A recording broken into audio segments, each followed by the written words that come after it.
Mark Anderson. Mark, thank you for joining me. Thank you. Tell people a little bit about who you are and where you're from, and that magnificent beard as well. Yeah, well, this is 9 months old, this beard. That's really good. Shows how often you send me postcards. Exactly. So I'm Sales and Marketing Director at Haven Power. Been there for about 15 months. And prior to that, I was MD of Acova. Right. So I'll do the uncertainty question in a different way. You have a spin on what is missing in this uncertain world, and it's about regulation. Is that right? Yeah, I think so. I mean, the regulatory certainty. So I think for a number of years, whether in generation or in supply, we've been lacking that consistency of regulation, that long-term regulatory roadmap. So now we've got a few specific questions. We've got TPI regulation.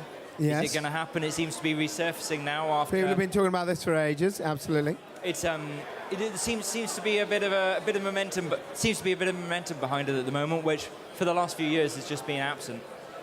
We've got then changing regulation on suppliers as well, particularly in the micro business market. Are some of the domestic regulations like disengaged customers, price caps, those sorts of things, going to bleed across into the micro business sector? Yes. Or even energy efficiency obligations. Yes. And then the big one for us at the moment is smart. We have clarity about the intended regulation. Of course. Is it going to happen? Can the suppliers do our bit? Are customers willing? Is the media on our side? How's it actually going to play out, and is there going to be a regulatory response from all that? I mean, the price cap's interesting. I did mention this to a couple of people. I wrote an article about the price cap on LinkedIn, got 42 views. I posted a picture of a toilet, got 1,700 views. Now, I don't know what that says about my writing or the interest, but if you look at where it is, we've seen lots of the small suppliers tumble recently. Ofgem has been criticised even yesterday in the NAO report. And there seems to be an uncertainty about whether the push towards the price cap has created some instability in the market. What's your view on that? I mean, at Haven, we play upstream of that, really, course, at the mid-market in I&C. At the smaller end, I think that the supplier failures is partly to do with just a bit too much enthusiasm and not enough expertise. So not appreciating quite how complex the energy supply market is, the number of obligations. You know, the warning sign has always been customer service has been deteriorating every single time. You know, I read the articles on Energy Live News, and it could almost be copied and pasted because it always the same symptoms that are coming in. Obviously, these new suppliers have great ideas, the right motivations, but just not enough, just not the resources to really measure up. With the sort of changing energy picture, how do you see, I mean, obviously you're part of the Drax group, a massive change to biomass. Where do you see the kind of future supply routes being, and what are you guys looking at as offering products to the TPI market? So I think it's really exciting at the moment, and how much overlap is emerging. We've had it for a few years of traditional core supply and traditional core advisory, then the energy services and demand-side management space emerging. You just had Scottish Power saying they're going completely renewable. You guys have made that change. You're all services businesses now, aren't you? Yeah, which means that actually the interplay between ourselves and the TPIs is a little bit more complex. It's not as simple as they're over there and you're over here. Yeah. But it's really exciting because actually the emerging technologies, incentives, commercial conditions just mean that there's more ways that we can work together with consultants to try and for the advantage of the customers. What have been the interesting conversations you've had with TPIs? What have they been asking you for, apart from a better deal, obviously? Yeah, it's normally a better deal. Yeah. It's often about actually how do we navigate this new uncertainty, because different TPIs are playing in different spaces. Yeah. So how do we make sure we get to that trusted relationship so that we're not tiptoeing around each other, worried about treading on toes. We're not going head to head. We're not going behind each other's backs.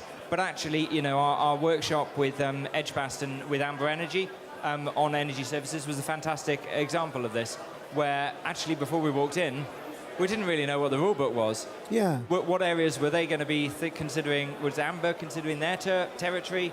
What areas could we support them? What areas could we talk directly? And we just, because of the trust that we have with with our key TPI partners, we just worked around it. You know, you kick each other under the table a bit, and make sure that actually we're respectful of each other's strengths, and leverage our combined strengths for the benefit of the customer.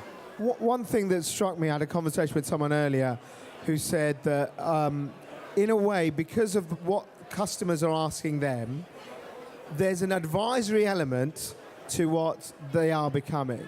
So then they'll need an advisory element from you. Are you seeing any of that? I mean, certainly, we have direct customers as well as brokered customers. So, of course, there's an element of having to be the energy expert to make sure that our customers... but also, as I said earlier, the range of key strengths in the consultant community means if you're working with more than one consultant, you probably need to be able to support them in different ways. Yeah. So certainly, but we can't be all things to all people. No. I mean, take our work in electric vehicles. We're working hard. Firstly, we're walking the walk. We've got our own electric vehicle pool car. We've got our charging points. And we are trying to develop expertise with partners, including consultants, but other partners as well, in terms of assessing the fleet, assessing the infrastructure requirements, working out what the impact is on tariffs, but how to actually implement all of that with the customer. The change in the way that they buy, change in the way that they hedge, and that they manage their tariffs and their contract, but also changing the behavior of their staffs and their employees and potentially their customers.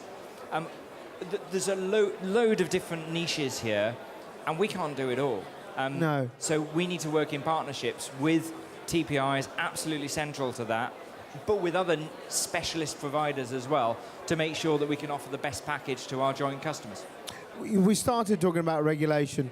Do you think there needs to be some regulation for the TPI market officially done now? Poisonous question. So our view is that if it happens, it's got to happen fairly, and that means for everyone. So we are willing to support regulation done in the right way, but it's got to be that level playing field. Yeah, because the thing is, you know, Ofgem looked at regulatory revisions for suppliers after the spate of collapses about whether they made it too easy. So, and I think there is an element of that which has been going on for a while. But I'd like to end with where, you know, on a positivity thought, you've always seen when you were sort of Haven Power separate, there's kind of, you know, quite interesting, quite different, whatever. Being absorbed into Drax for now, I think more than 2, maybe 3 years, I'm not sure actually. Has that changed how the company is? I mean, I know you've been there not that long, but do you now see yourselves as a different kind of supplier in the field rather than the sort of niche player that a lot of TPIs would go to for something that was what they wanted separate? So I can't give you the exact date, but it's a great deal, a lot longer than that. Actually, we were only an independent company for 3 or 4 years before we were bought by Drax 8 or 9 years ago. So we've really gone through our adolescence with Drax. What's changed recently, I think, has been that we've reached maturity.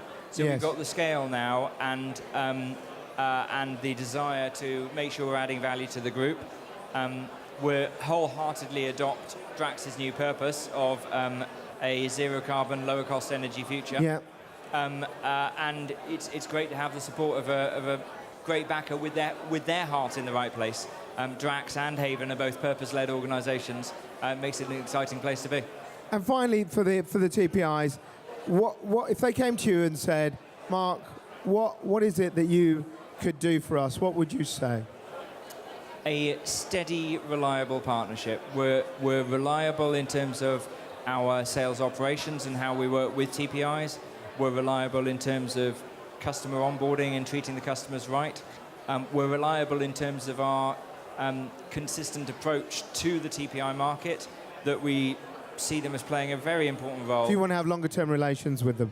Yes, absolutely. And provided that standards are high for us and for the TPI. Of course. So, you know, we need that degree of control.